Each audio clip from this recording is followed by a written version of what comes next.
basically the levee just totally got blown out. If ever there was a warrior for the environment and environmental justice, former Congressman Brian Bilbray fits the bill.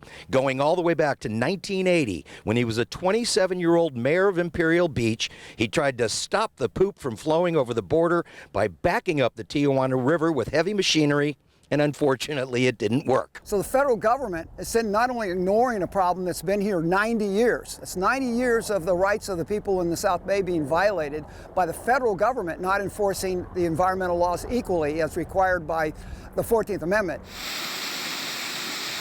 The 14th Amendment to the Constitution is supposed to guarantee equal rights under the law, regardless of income or social status. Now that President Biden has signed an executive order creating the Office of Environmental Justice, most people would say this is ground zero. But if there's anywhere in America right now where the right of equal protection under the law and under the Constitution is being violated, it's sitting here in the Tijuana Valley and Imperial Beach. Even though this area of the country has been dumped on for nearly 90 years, it always seems to be at the end of the pipeline. Flint, Michigan had a pollution problem 10 years ago. And guess what?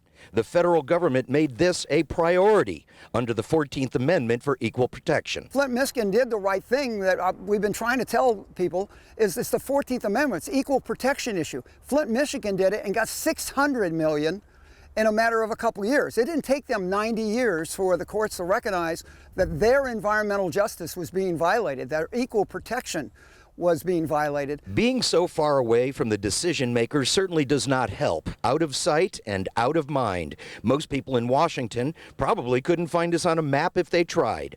Even though Congress has approved $300 million for fixes down here, once again, there is no urgency for the longest running environmental disaster in America. There's not a proposal on the books or even proposed anywhere that says they'll give us a date. What year will this area be as clean as the rest of the country?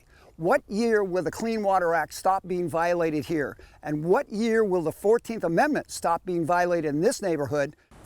You know, I got a chance to talk with the mayor of Imperial Beach earlier today, Paloma Aguirre, and last week she was in Washington, D.C., lobbying the lawmakers, anybody who would listen, to come down here and clean up this disaster that's been going on for so long. She is going to follow that up with a personal letter to the White House, to the president, and then next week here in Imperial Beach, we understand there will be a vote to declare a state of emergency regarding the pollution that has been destroying the environment down here. A state of emergency would actually help a little bit in terms of getting more money down here and more interest in cleaning up this area once and for all. Of course, we'll continue to follow this until the very, very end, until the shovels are in the ground, and we won't stop until then. We're in Imperial Beach where unfortunately the water is closed, it smells terrible, and we hope for better days ahead. Dan Plant, KUSI News.